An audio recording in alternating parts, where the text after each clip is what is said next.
Okay, so this is a video to talk about one-to-one correspondence and also review inverses. I want to point out that tonight's homework is a page in your packet called One-to-One Correspondence, and it has a back, and it has not been clear in years past that you are actually expected to do the back for homework. The back says the inverse of a function by graphing, and you are expected to complete both the front and the back of that worksheet. Take a minute and pause the video and try these three. Okay, number 1 says to find the inverse of f of x equals 3x minus 7. So the first thing we're going to do is we are going to rewrite this as y equals 3x minus 7 so we can switch x and y.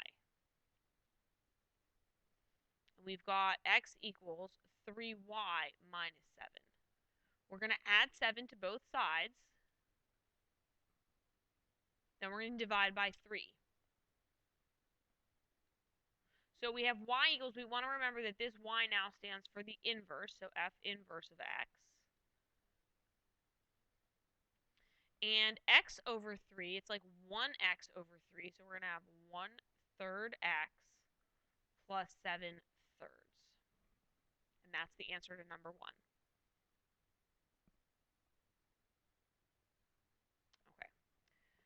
2a says to sketch the inverse of each. I notice that a is a line, and its first point is the y-intercept at 0, 5. To find the inverse, I'm just going to switch those points and put a point at 5, 0. I have another good point at 2, 1, so I'm going to switch that around and graph a point at 1, 2. It's a line, so I'm just going to grab my line tool and make a line. There we go.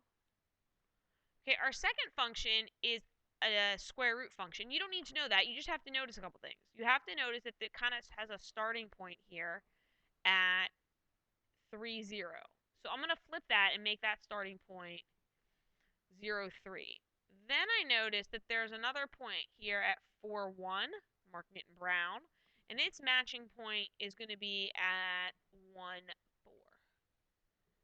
Then I notice I've got a point here at 7, 2, so I'm going to flip that and make it 2, 7. And then over here where it goes off, where there would be an arrow, that arrow is almost at like 10, 2.5 maybe. So I'll go to 2.5, 10, and I'll make that, I'll put a little dot there. That's my goal. That's where I want the arrow to end up. Ooh, a little off. Good enough.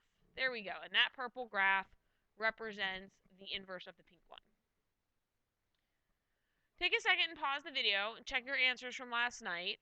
If for some reason you have any questions, you can see me either at lunch tomorrow or you can ask Mr. Z. He'd be happy to help you. Okay, now that you've unpaused the video, let's take a look at one-to-one correspondence. Okay, one-to-one correspondence. Before we do anything else, I want you to consider the following functions. We have two sets of ordered pairs. Now, set A is 1, 2, 2, 3, and 5, 8. We're going to create a mapping for that. So here we go. The x values here are 1, 2, 5. 1, 2, 5. The y values are 2, 3, and 8. 2, 3, and 8. 1 maps to 2, 2 maps to 3, and 5 maps to 8. 1, 2, 2, 3, 5, 8. Now the second one, B, has x values of 1, 4, and 7. And it has y values of 3, 6, and then I have a repeating 3. So just like we did domain and range. Oh, sorry, that's not the real bell. That's the bell in the video.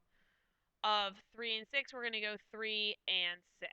So we're going to map 1 to 3, 4 to 6, and 7 to 3. We have two mappings here. The first one is 1 to 1. All right, so this is function A, it's 1 to 1. Function B is not 1 to 1. What does it mean for a function to be 1 to 1? Well, you can tell that when you look at the purple one, all the arrows go to their own y value, but over here on the green one, the 3 is kind of shared. So I want you to think about... If you weren't elected... Think about some of the things we knew were functions. When we talked about functions the first time, we listed our age was a function. Everyone only has one age. We listed our birthday as a function. We listed our student ID number as a function. We listed our social security number. Everyone only has one social security number. Most people only have one cell phone number, at least most teenagers. Okay, we listed all of these things as functions because if I gave you, that person's name, you would give me one age. But not all of these are considered one-to-one functions. Think about it. You have one age, but many people have the same age as you. That age, that y value, is not unique to you, so that is not one-to-one. It's possible other people can have the same birthday as you. So while birthday is a function, it's not a one-to-one function. No one else has your student ID number. That is a one-to-one function. No one else has your social security number, and no one else has your cell phone number. Because these numbers are unique to you, they are one-to-one functions.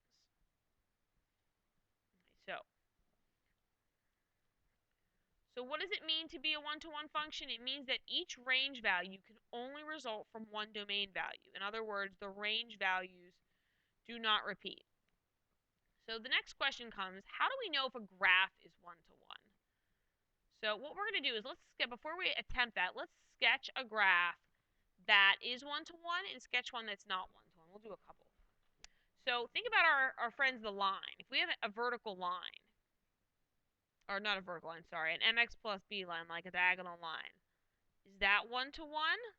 Well, these y values only appear once, so I'm going to go with yes. We've also studied absolute value functions. Are they one-to-one? No, these y values are repeating, so I'm going to go with no. All right, well, let's think. We've also studied parabolas in Algebra 1, those U-shaped graphs. Is that graph one-to-one? No, it's not.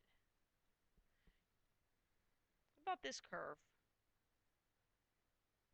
Is it one-to-one? Yet the y values only appear once. So how can we come up with a rule to find out if something is one-to-one? The rule we're going to use is the horizontal line test. If you draw horizontal lines through these graphs, the horizontal lines should only go through each y value once. But if they go through twice, the function will not be one-to-one.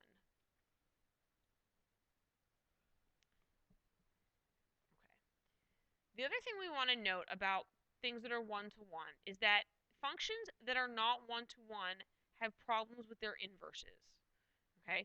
If a function is one-to-one, then its inverse will not be a function. I want you to look back at your warm-up, at the last warm-up question with that pink curve. Was this pink curve one-to-one? Well, yeah, all these y values only appear once. It seems to pass the horizontal line test. So now come over here and look at its inverse.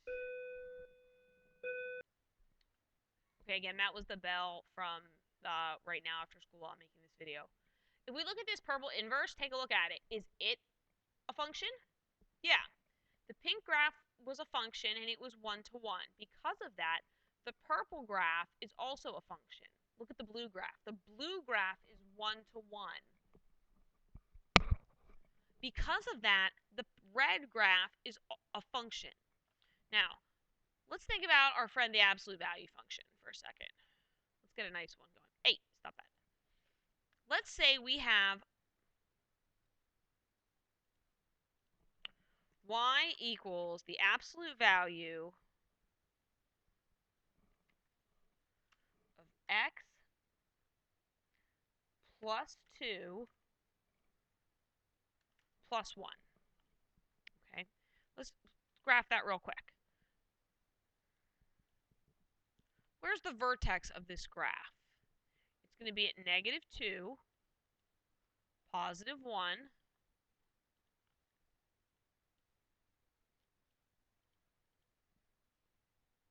and this graph is going to have a slope of 1. So we can put a point here, up 1, right 1, and then up 1, back 1. And so grab my straight line tool.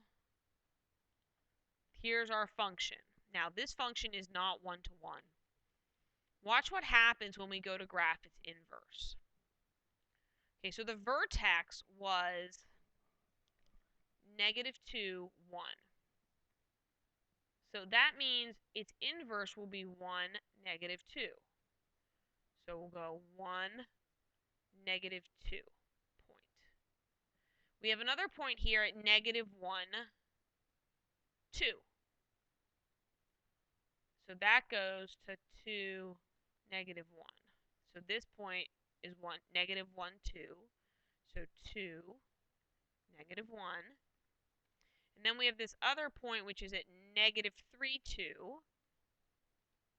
And it becomes 2, -3. And watch what happens. 2, -3. Now remember, this was my vertex. Vertex, vertex. And these were the points that went up. So from this graph, it's going to go up. And you can see now the red graph is not a function.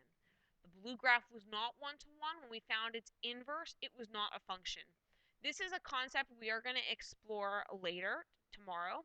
For now, what I want you to do is please find this page in your packet.